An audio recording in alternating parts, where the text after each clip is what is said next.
Rich, you are the factory wizard. So don't let me step out of place with the question I'm going to ask. We all bring up the concept of automating situations. In my opinion, if we're going in this direction where we're running through the night and nobody's there, through the weekend and nobody's there, we need to have machine monitoring that can tell us all of the statistics to continually reduce our time where we're trying to deep dive and go, well, what went wrong or what went right, or how can I make it more right, or whatever it is. We're gathering that information, and that's what you guys do to help us out with all of the automation we're all trying to get to as well, right? Absolutely. And it's not even just finding out things after the fact.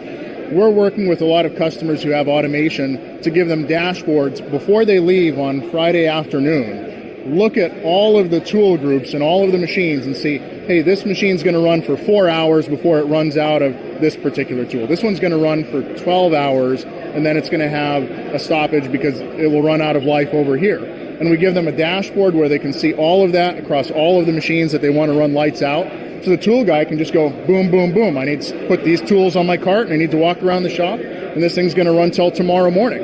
You know, it's not just about getting a report. It's about helping them get the job done.